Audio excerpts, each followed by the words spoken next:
มาแข็งทุกคนนี่ป้าพึ่งนะพี่น้องเห็นบอกคน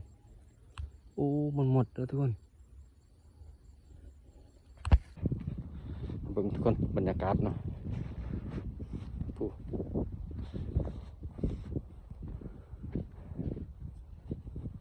ตัวนี้เนาะเขากะสีดุดเนาะทุกคนเนาะเห็นบอกเขาดุดเขาเห็ดส่วนกล้วยคือกันเต็มส่วนกล้วยพี่น้องตัวนี้เนาะเห็นบอกนี่ตัวนี้เขาดุดไหมเนาะสีท้ายบรรยากาศเนาะสนุกคนโคตรเจ้าเลยแหละ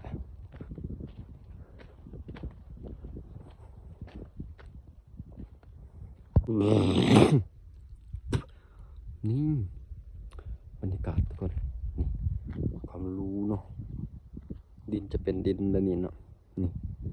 เป็นดินนั่นนี่เขาปลูกกล้วยนะพี่น้อง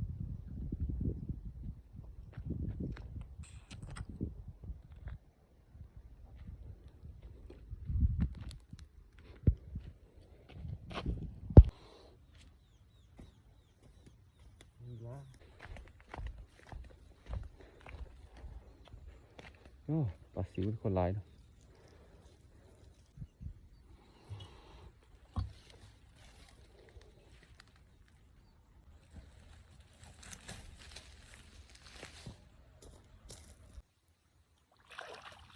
ว้าวหอยเลยเฮ้ยเมื่อยทุกคนตัวนี้กะนุ่งมาเห็ดเบียกอยู่ส่วนกล้วยเนาะจะเป็นมือที่7เลยพี่น้องมาฉีดยาเนาะรู้สึกว่าเมื่อยแห้งเนาะว่านูบ่ได้กินหยังเนาะพี่น้องบ่ได้กินแบบน้ำหวานนะเผ็ดน้ำหวานเนาะก็เลยรู้สึกว่าเมื่อยเนาะเมื่อยที่สุดพี่น้องตัวนี้ก็พักผ่อนเนาะหัวสมองพักผ่อนพี่น้องโคตรเมื่อยเลยเพราะว่าต้นเช้าเขาบ่ได้กินน้ำเพราะเมื่อวานนี้น้ำกินหมดนะพี่น้องเขาก็บ่ได้กินดีมื้อนี้เนาะจะสิได้กินหรือบ่เนาะถ้าได้กินก็สิไปกินในเรือนหมู่เนาะพี่น้องในแคมป์หมู่เพราะว่าเขาเอาตุกใหญ่ๆเนาะพี่น้องตุกใหญ่มาตักไว้เนาะแต่ว่าเราบ่มีตุกใหญ่พี่น้อง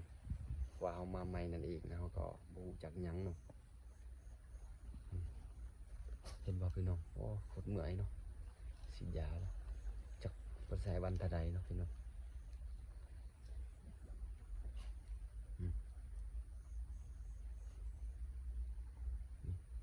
4 คนเนาะฉีดยาเนาะแต่ว่าคนละโอพี่น้องโอ2 คนต่อโอเนาะแต่ว่าหมู่ข่อยสิแม่นเพิ่นนั่งอยู่พุ่นเนาะเพิ่นพักอยู่พุ่นเนาะพี่น้องเพราะว่าห้องตัวนี้ก็10 โมงแหละ10 โมงปลายแหละจะน้อยก็สิได้เลิกนะทุกคนเนาะ11 โมงก็แกมกินข้าวแหละตอนนี้ก็รู้สึกว่าหิวข้าวแห้งนะทุกคนเนาะหิวข้าวแล้วเพราะตอนเช้าเราก็กินมีเนาะกินเฟอเนาะพี่น้องก็แซ่บอยู่แต่เรารู้สึกว่าแบบมานี่เนาะมาอยู่นี่ตั้งแต่8 มื้อแล้วพี่น้องมาอยู่เนาะรู้สึกว่าแบบบ่ค่อยหิวปานใดเนาะกินข้าวก็แบบบ่แซ่บเนาะจักเป็นหยังเนาะพี่น้องนอนก็คือกันเนาะค่อยนอนประมาณ11 โมงเนาะ12 โมงก็มีเนาะพี่น้องจึงหลับเนาะสุดท้ายก็นอนบ่หลับเนาะจักเป็นหยังเนาะพี่น้องแบบกลางเว้นก็คือกันเนาะอยู่นี่ก็นอนบ่หลับเนาะพี่น้องแปลว่าค่อยน่าจะบ่ทันลึงบ่นอนเนาะพี่น้องมาอยู่ทำอิฐก็ประมาณนี้เนาะแต่ว่าอยู่บ้านค่อยนอนประมาณ10 ชั่วโมงเนาะมื้อนึงเนาะพี่น้อง10 ชั่วโมงเพราะว่าเขานอนเนี่ยตั้งแต่8 โมงเนาะ8 9 10 11 12 1 2 3 4 5 6 โมงเนาะก็ยังตื่นเนาะพี่น้องเพราะว่าบ่มีเวียกเฮ็ดนั่นเองเนาะอยู่บ้านเนาะพวกพอดีตอนเที่ยงก็นอนประมาณชั่วโมงปลายเนาะ2 ชั่วโมงก็มีเนาะพี่น้องก็นอนอยู่บ้านเนาะแต่ว่าอยู่นี่ก็อุ้ยบ่ได้นอนแล้วพี่น้องเนาะเบิ่งหน้าตาเนาะโคตรแบบโคตรดำเลยเนาะพี่น้องอยู่นี่เนาะโอ้พี่น้องเมื่อยเนาะก็ตั้งใจเฮ็ดเวียกเนาะแต่ว่าเงินเดือนเขาสิออกเนาะพี่น้องแต่ว่าเฮาก็ บ่ทันรุ่นเพราะว่าเฮาก็เฮ็ดหาก็7มื้อเนาะพี่น้องเนาะต่ำสุดก็10ปลายมื้อเนาะ15มื้อเนาะเงินจะออกวีกหนึงเนี่ย15มื้อแต่ว่าเฮาก็อดทนเนาะให้หมดเดือนนี้แล้วก็หมดเดือนต่อไปนะหมดเดือน2เนาะเดือนนี้ก็คันเฮาเฮ็ดเต็มก็10มื้อทุกคนเพราะว่าเฮามาแต่วันที่20เนาะมาเนาะวันที่21เฮาเริ่มเฮ็ดเวียกเนาะเอายังก็ฝากติดตามให้กำลังใจหนูบ่าวลาวไต่เด้อทุกคน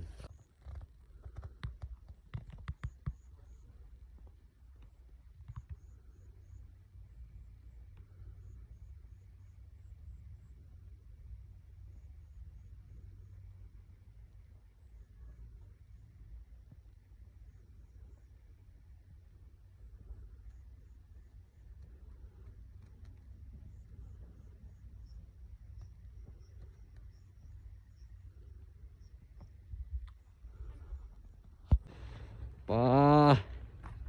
เฮ็ดเวียกโอ้สบายชิวๆเฮ็ดเวีย เฮ็ ก ดได้ยัง มัดเสียบ ป้าสบายเว้ย สบายนะ ใส่ขนมงานแล้วคนนี้ จะน้อยเมื่อนี่เสีย